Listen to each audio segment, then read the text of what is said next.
کہ جیسے گزشتہ میں نے ایک تفسیر میں بھی عرض کیا، بعض لوگوں کو ایسا لگتا ہے کہ رمضان میں لوڈ شیڈنگ ہوتی ہوگی، کچھ خزانہ خدا میں بچت کے لیے لوگوں کو بھوکا اور پیاسا رکھا جاتا ہے، کچھ رزق بچا لیا جائے۔ نادانو، اللہ رب العزت جو پوری کائنات کا رزاق حقیقی ہے، اسے کسی چیز کی کمی نہیں ہے۔ یہ روزے جو فرض کیے گئے خزانے میں بچت کے لیے نہیں، بلکہ ہمارے جسموں کی اور ہماری روحوں کی اصلاح کے لیے، ہماری روحوں کی اصلاح اور جسموں کی اصلاح کے لیے ہمیں تقویٰ ملے۔ میں آپ کو بتاتا ہوں، ایک سوال میں آپ سے پوچھتا ہوں، آج رمضان میں یہ بہت ضروری ہے، کیونکہ رمضان ہونے کے بعد بھی سب کو پتا ہے کہ چاند دکھتے ہی اللہ شیطانوں کو قید کر لیتا ہے، یہ سب کو پتا ہے۔ حدیث پاک میں بھی سرکش جنات اور شیطان دونوں قید ہو جاتے ہیں، ان کو قید کر دیا جاتا ہے، جب تک چاند نہیں دکھے گا یہ نہیں آئیں گے۔ لیکن جو 11 مہینے ہم بلیم ڈالتے تھے شیطان پر کہ ہم سے برائیاں ہو گئی، گناہ ہو گئی، کیوں؟ ارے شیطان ایسا کرا دیا، شیطان ویسا کرا دیا۔ اب رمضان میں کون کرا رہا ہے؟ شیطان تو ہے نہیں، پھر فجر میں سوتا کیوں ہے؟ بغیر نماز پڑھے ٹانگ پھیلائے ویسی نماز قضا کر رہے، کون سا شیطان تمہیں سلایا؟ ابھی تو شیطان ہے نہیں۔ ابھی بھی بہت سارے لوگ چوری کا کھانا نہیں چھوڑتے، بہت سارے لوگ جھوٹ، دغا، غیبت یہ رمضان میں بھی نہیں چھوڑتے ہیں۔ تو یہ ان کو کون سا شیطان کروا رہا ہے؟ کون سا شیطان یہ برائیاں کرواتا ہے؟ اس کے جواب کے لیے ایک چیز سمجھنا ضروری ہے۔ یہ بات تو مشہور ہے کہ ساری برائیاں شیطان کرواتا ہے، ابلیس کرواتا ہے نا؟ لیکن آپ کو وہ واقعہ معلوم ہے جب آدم علیہ السلام کو اللہ تعالیٰ نے پیدا کیا اور سارے فرشتوں سے کہا کہ سجدہ کرو، کل ہی کی تفسیر میں نے عرض کیا، اس میں ابلیس بھی تھا۔ ابلیس بھی اس وقت بہکا ہوا نہیں تھا، گمراہ نہیں تھا، وہ اچھا تھا۔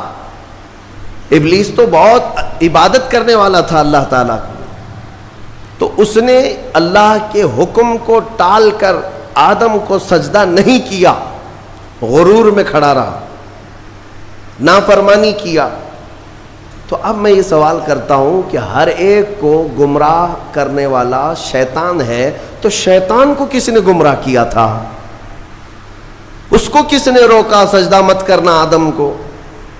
کوئی ہے بہکانے والا؟ ارے وہ تو پہلا ابلیس ہے، اس سے پہلے تو کوئی ابلیس تھا ہی نہیں، اس سے پہلے تو کوئی شیطان تھا ہی نہیں۔ شیطان کو کس نے روکا کہ تو بڑا ہے، تو بلند ذات والا ہے، آدم مٹی سے بنا ہے؟ یہ خیال کس نے ڈالا؟ کون سا شیطان تھا اس سے پہلے؟ یہی بات سمجھنے کی ہے۔ محدثین نے مفسرین نے فرمایا، ابلیس کو جس چیز نے سجدہ کرنے سے روکا وہ نفس امارہ ہے، وہ نفس ہے جو آج بھی تمہارے ساتھ ہے۔ ہاں، شیطان تو قید ہو جاتا ہے رمضان کے شروع ہوتے ہی، لیکن نفس تو ساتھ میں رہتا ہے۔ اب پتہ چلا کہ رمضان میں جو کچھ بھی غلطیاں یا کوتاہیاں یا گناہ کچھ لوگوں سے سرزد ہوتے ہیں تو یہ نفس کے پجاری ہیں، نفس ان کے ساتھ ہے، یہ نفس کی غلامی میں آ گئے اور نفس کے شکار ہو گئے۔ اسی لیے قرآن میں اللہ تعالیٰ نے اپنے رسول سے بھی یہ فرمایا، اَرَأَيْتَ مَنِ اتَّخَذَ إِلَٰهَهُ هَوَاهُ أَفَأَنْتَ تَكُونُ عَلَيْهِ وَكِيلًا۔ اے رسول، کیا آپ نہیں دیکھتے کچھ لوگ ایسے ہیں جنہوں نے اپنے نفسانی خواہشات کو اپنا خدا بنا لیا ہے، اپنی خواہشات کو اپنا خدا بنا لیا ہے۔ اے رسول، کیا آپ ایسوں کی سفارش کریں گے، ایسے لوگوں کی وکالت کریں گے؟ یعنی رب تبارک و تعالیٰ نے یہ فرمایا کچھ لوگ وہ ہیں جو اپنی خواہشات کی پوجا میں ہیں۔ کیا مطلب خواہشات کی پوجا؟ کیا مطلب ہے اپنے خواہشات کے پیچھے چلنا؟ مطلب یہی ہے کہ جو دل میں آیا اس بندے نے یہ سوچ لیا اسے کرنا ہی ہے مجھے، یہ خواہشات کے پیچھے چل رہا ہے۔ ہاں، تمہیں آرام کی فکر ہوئی، تم نے خدا کے فرمان کو ٹال دیا لیکن اپنی نفس کی سن لیا۔ اللہ تبارک و تعالیٰ کا حکم کچھ اور ہے لیکن تمہاری طبیعت کچھ اور چاہ رہی ہے۔ رب تبارک و تعالیٰ کا حکم تھا صبح صبح تمہیں اپنے گھر بلا رہا تھا، لیکن تم نے اس کی نہیں سنی، اپنے من کی سنی، اپنے نفس کی۔ تو یہی تو ہوا نفس کی پوجا، یہی ہے نفس کی عبادت، نفس کی پرستش، جس کو قرآن میں کہا گیا ہے کہ کچھ لوگ ایسے ہیں جنہوں نے اپنی خواہشات کو خدا بنا لیا ہے۔ یہ نفس امارہ جس کے بھی اوپر حاوی ہو جاتا ہے، اچھے اچھوں کو یہ ان کا تقوی بھسم کر دیتا ہے، ایمان سے بھی دور کر جاتا ہے۔ اس لیے میرے عزیزوں، میں جو عرض کرنے جا رہا ہوں وہ یہ ہے کہ ہمارے لیے زندگی میں سب سے بڑا چیلنج اپنے نفس امارہ سے لڑنا۔ آپ کو پتہ ہے رسول پاک صلی اللہ تعالیٰ علیہ وسلم ایک جہاد سے جب واپس مدینے تشریف لا رہے تھے، وہ جہاد بہت سخت تھا، صحابہ زخمی تھے، بہت گھماسان کی لڑائی ہوئی تھی، لیکن جب واپس مدینے آ رہے تھے تو میرے آقا نے ایک جملہ فرمایا تھا، رجعنا من الجہاد الاصغر الى الجہاد الاکبر، اے میرے صحابہ ہم چھوٹے جہاد سے بڑے جہاد کی طرف جا رہے ہیں۔ صحابہ نے پوچھا اس سے بڑا جہاد اب کون سا ہے یا رسول اللہ؟ میرے آقا صلی اللہ علیہ وسلم فرماتے ہیں، اے میرے صحابہ اپنے نفس سے لڑنا اب یہ بڑا جہاد ہے، نفس سے لڑنا بڑا جہاد ہے۔ میرے عزیزوں، یہ خواہشات کو ہی ختم کرنا ہو، اس نفس کو اگر کنٹرول میں لانا ہو تو کیا کرو گے؟ نفس امارہ سب کے پاس ہے۔ قرآن میں مولا فرماتا ہے وَمَا أُبَرِّئُ نَفْسِي إِنَّ النَّفْسَ لَأَمَّارَةٌ بِالسُّوءِ إِلَّا مَا رَحِمَ رَبِّي۔ کوئی اپنے نفس سے بچ نہیں پائے گا سوائے وہ شخص جس پر میرا رب رحم فرمائے۔ اللہ کا رحم جس پر ہو گیا وہ اپنے نفس سے بچ جائے گا۔ میں آپ کو ایک دعا بتاتا ہوں، حضور پاک صلی اللہ علیہ وسلم اگر دعا کرتے تھے تو اس سے آپ کو اندازہ ہو جائے گا کہ یہ کتنی امپورٹنٹ چیز میں آپ کے سامنے کہہ جا رہا ہوں۔ کون سی؟ حضور جب دعا کرتے تھے تو یوں کہتے تھے اللہ کی بارگاہ میں، اللہم لا تکلنی الی نفسی طرفۃ عین، اے اللہ تو مجھے میرے نفس کے حوالے ایک منٹ کے لیے بھی مت دینا، تو اپنی حفاظت میں رکھ۔ حضور جب یہ دعا کرتے تھے کہ مجھے میرے نفس کے حوالے ایک منٹ کے لیے، طرفۃ عین کہتے ہیں پلک جھپکنے کے برابر، اتنے ٹائم کے لیے بھی اے اللہ تو مجھے میرے نفس کے حوالے مت کرنا، تو اپنی حفاظت میں رکھ۔ سید الانبیاء جب یہ دعا کرتے ہیں تو اندازہ کرو اے مومنو، نفس کی تباہ کاریاں کیا کیا ہیں، یہ کتنوں کو ہلاک کر دیتا ہے، کتنوں کا عمل ضائع کرتا ہے، کتنوں کا ایمان ختم کرتا ہے۔ اب میں جو بات کہہ رہا ہوں وہ یہ توجہ سے سنو، یہ نفس امارہ جس نے شیطان کو بھی گمراہ کیا، شیطان کو بھی بہکا دیا، یہ نفس آدم کو سجدہ نہ کرنے کا جو غرور پیدا کیا، یہی نفس امارہ تھا۔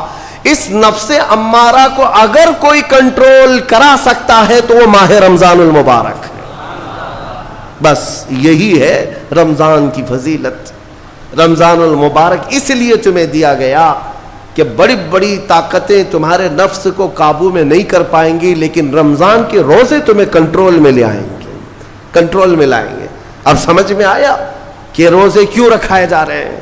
ارے گرمیوں کی شدت ہے، ادھر حلق سوکھا جا رہا ہے، پیٹ پیٹ سے لگ جاتا ہے۔ ان لوگوں کو پوچھو روزہ کیسا ہوتا ہے جو مزدوری کرتے ہیں، ان لوگوں سے پوچھو جو دن بھر کام کاج کرتے ہیں۔ میرے عزیزوں، روزے رکھنے کے بعد کیا رب تبارک و تعالیٰ کسی کو اس کی طاقت سے زیادہ تکلیف دینا چاہتا ہے؟ نہیں میرے عزیزوں، وہ رحمان ہے۔ اس نے جب تمہیں ماں کے پیٹ میں 9 مہینے رزق دیا تو کیا کائنات میں نہیں دے گا؟ تمہیں ماں کے پیٹ میں بھی رزق دیتا رہا۔ تم جب دنیا میں آئے، تمہارے ماں کے سینے میں خون سے دودھ کس نے بنایا؟ تمہارے رزق کا انتظام کرنے والا وہ خدا۔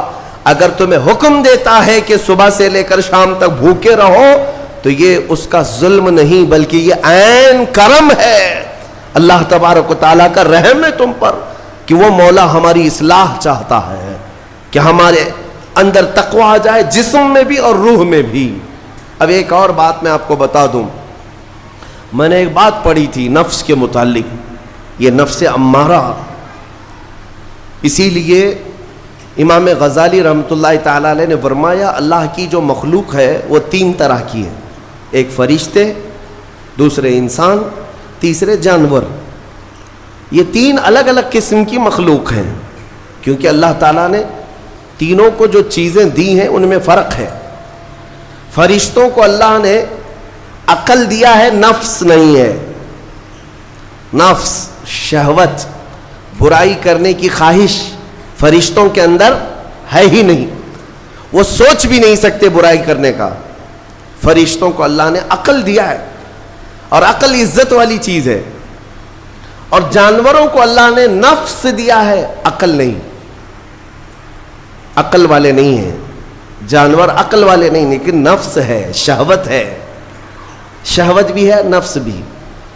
لیکن انسان ایک ایسی مخلوق ہے جسے اللہ نے عقل بھی دیا ہے، نفس بھی دیا ہے۔ مطلب یہ ہے کہ تمہیں اللہ نے ایک چیز فرشتوں والی دی ہے، ایک چیز جانوروں والی بھی دی ہے، دونوں تمہارے اندر ہے، عقل بھی ہے، نفس بھی ہے۔ لیکن امام غزالی فرماتے ہیں توجہ، جو بندہ نفس ہونے کے باوجود گناہوں سے اپنے آپ کو بچا لیا، وہ بندہ فرشتوں سے بھی افضل ہے۔ کیوں؟ فرشتے اس لیے بچے ہوئے ہیں کہ ان کے پاس نفس ہے ہی نہیں، اور تم بچ رہے ہو تو کمال کی بات ہے، نفس ہوتے ہوئے بھی گناہ سے بچ گیا تو اس انسان کا مقام فرشتوں سے بھی اعلیٰ ہے۔ لیکن ساتھ ہی امام غزالی یہ بھی فرماتے ہیں عقل ہونے کے باوجود اگر گناہوں سے نہیں بچتا تو پھر وہ جانوروں سے زیادہ ذلیل ہے، کتے اور خنزیر سے بھی گیا گزرا ہے، کیونکہ جانور تو بیچارہ معذور ہے، اسے عقل نہیں ہے، نفس ہے۔ تمہارے پاس عقل ہے، اس کے باوجود حرام کاریاں کر رہے ہو تو جانوروں سے زیادہ گر گئے۔ فیصلہ تمہارے ہاتھ میں ہے کہ تم کون سی زندگی گزارنا چاہتے ہو، کون سی، کہ تم نفس کے پجاری بن جاؤ یا عقل کا صحیح استعمال کر کے فرشتوں والی صفات پر عمل کرو۔